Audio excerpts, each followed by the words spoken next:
Friends, welcome back to my channel Bhuvan world. ನಾನಿವತ್ತು ನಮ್ಮ ಅಜ್ಜಿ ಮನೆಗೆ ಹೋಗ್ತಾ ಇದ್ದೀನಿ. ತುಂಬ ಬಿಸಿಲಿತ್ತು ಅವತ್ತು. ನನಗೆ ಆಫ್ಟರ್ನೂನೇ ನಾನು ಹೊರಟೆ. ಆವಾಗ 12 ಇರಬಹುದು, 12:30 ಇರಬಹುದು. ತುಂಬ ಅಂದರೆ ತುಂಬ ಬಿಸಿಲಿತ್ತು. ನೋಡ್ತಾ ಇರ್ಬೋದು ಎಷ್ಟು ಬಿಸಿಲಿತ್ತು ಅಂತ ಹೇಳಿ. ನಡ್ಕೊಂಡು ಹೋಗ್ತಾಯಿದ್ದೆ. 1.5 ಕಿಲೋಮೀಟರ್ ಒಳಗೆ ಹೋಗಬೇಕಿತ್ತು. ಅದು ನಡ್ಕೊಂಡೇ ಹೋದೆ. ಫೈನಲಿ ಮನೆಗೆ ಬಂದೆ. ಸುಸ್ತಾಯಿತು. ಸ್ವಲ್ಪ ಹೊತ್ತು ಕೂತ್ಕೊಂಡು ಸ್ವಲ್ಪ ಊಟ ಮಾಡಿಬಿಟ್ಟು ನೆಕ್ಸ್ಟು ನಾನು ಮತ್ತು ನಮ್ಮ ಅಕ್ಕ ಇಬ್ಬರು ಕೂಡ ತೋಟದ ಕಡೆಗೆ ಹೊರಟ್ವಿ.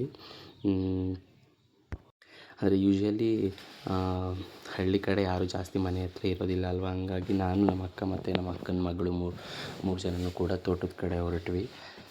ಅಲ್ಲಿ ನಮ್ಮ ತಾತ ಅಜ್ಜಿ ಇಬ್ಬರು ಕೆಲಸ ಮಾಡ್ತಾಯಿದ್ರು. ಹಂಗಾಗಿ ತೋಟದ ಕಡೆಗೆ ಹೋಗೋಣ ಅಂತ ಹೇಳಿ ಹೋಗ್ತಾಯಿದ್ವಿ. ನೋಡ್ತಾ ಇರ್ಬೋದು ಎಷ್ಟು ಬಿಸಿಲಿತ್ತು ಅಂತ ಹೇಳ್ಬಿಟ್ಟು. ನಾನು, ನಮ್ಮ ಅಕ್ಕ ಮತ್ತು ನಮ್ಮ ಪಾಪು 3 ಜನನೂ ಅಲ್ಲಿಗೆ ಹೊರಟ್ವಿ. ನನ್ನ ಚಾನಲ್ನ ಯಾರೆಲ್ಲ ಸಬ್ಸ್ಕ್ರೈಬ್ ಮಾಡದೆ ನೋಡ್ತಾ ಇದ್ದಾರೆ, ಪ್ಲೀಸ್ ಸಬ್ಸ್ಕ್ರೈಬ್ ಮಾಡಿ. ಪಕ್ಕದಲ್ಲಿರೋಂಥ ಒಂದು ಬೆಲ್ಲೈಕನ್ನ ಕ್ಲಿಕ್ ಮಾಡಿ ನೋಡಿ. ಸೊ ದಟ್ ನಾನು ಹಾಕೋ ಪ್ರತಿಯೊಂದು ವಿಡಿಯೋ ನೋಟಿಫಿಕೇಷನ್ ಕೂಡ ನಿಮಗೆ ಬರುತ್ತೆ. ಓಕೆನಾ. ನಮ್ಮ ಅಜ್ಜಿ ಬಟ್ಟೆ ಒಗಿತಾಯಿದ್ರು ಮತ್ತು ನಮ್ಮ ತಾತ ನೀರು ಕಟ್ತಾಯಿದ್ರು ತೋಟಕ್ಕೆಲ್ಲ. ನೋಡ್ತಾ ಇರ್ಬೋದು. ನನಗೆ ಬರಲ್ಲ ಈ ಕೆಲಸ ಎಲ್ಲ, ಬಟ್ ಸ್ವಲ್ಪ ಮಾಡು ಅಂತೇಳಿ ಬಿಟ್ಟು ಹೋದರು. ನಾನು ಮತ್ತು ನಮ್ಮ ಅಜ್ಜಿ ಇಬ್ಬರು ಹೇಗೋ ಮಾಡಿದ್ವಿ.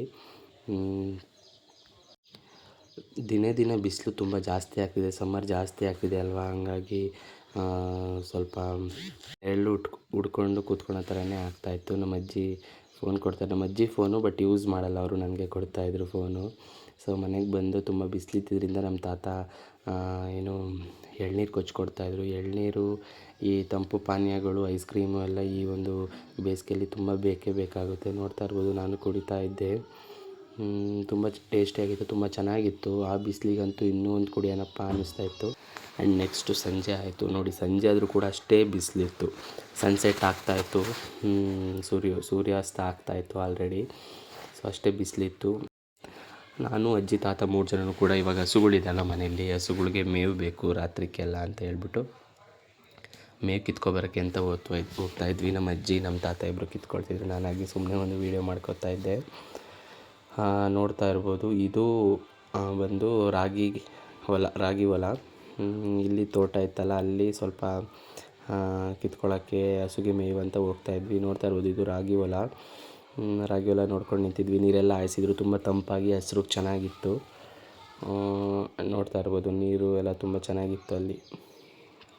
ಯಾಕೆಂದರೆ ಈ ಬಿಸಿಲಲ್ಲಿ ನೀರು ಹಾಯಿಸದೆ ಹೋದರೆ ತುಂಬ ಒಣಗೋಗೋ ಸಾಧ್ಯತೆ ಇರುತ್ತೆ. ಆಮೇಲೆ ಫಲ ಸಿಗಲ್ಲ, ಬೆಳೆ. ಹಾಗಾಗಿ ನೀರೆಲ್ಲ ತುಂಬ ಚೆನ್ನಾಗಿ ಹಾಯಿಸಿದ್ರು. ನೋಡ್ತಾ ಇರ್ಬೋದು. ನಮ್ಮ ಅಜ್ಜಿ ತಾತ ಇಬ್ಬರು ಕೂಡ ಹಸುಗೆ ಮೇವು ಕಿತ್ಕೊತಿದ್ರು. ನಾನು ಇಲ್ಲಿ ಒಂದು ರೋಸ್ ಸಿಕ್ತು, ರೋಸ್ನಲ್ಲಿ ಆಟ ಆಡ್ಕೊಂಡು ನಿಂತಿದ್ದೆ. ಆ್ಯಂಡ್ ನಾನು ಮತ್ತೆ ನೆಕ್ಸ್ಟ್ ಡೇ ಮಾರ್ನಿಂಗು ವೇಕಪ್ ಆಗಿಬಿಟ್ಟು ಮತ್ತೆ ತೋಟದ ಕಡೆಗೆ ಹೋಗ್ತಾಯಿದ್ವಿ. ಅಲ್ಲಿ ಏನು ಮಾಡ್ತಿದ್ವಿ ಅಂತ ನೀವೇ ನೋಡಿ. ಬೆಳಗ್ಗೆ ಆಗಿರೋದ್ರಿಂದ ಅಲ್ಲಿ ಪಕ್ಷಿಗಳ ಚಿಲಿಪಿಲಿ ಕೇಳಿಕೊಂಡು ಹೋಗ್ತಾ ಇದ್ದೆ.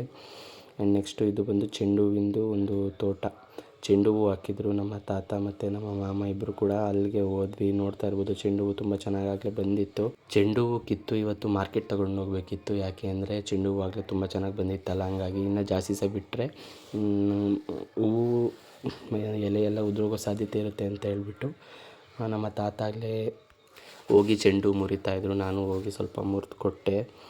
ನೋಡ್ತಾ ಇರ್ಬೋದು. ನೋಡಿ, ಈ ರೀತಿ ಇತ್ತು ಚೆಂಡು ಹೂವು. ಒಂದು ಗೊತ್ತಿರುತ್ತೆ ಎಲ್ಲರಿಗೂ ಆಲ್ಮೋಸ್ಟು.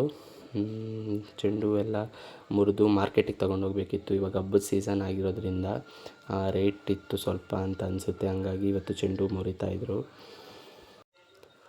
ಸೊ ಮುರಿದಿದ್ದೆಲ್ಲ ಆಯಿತು.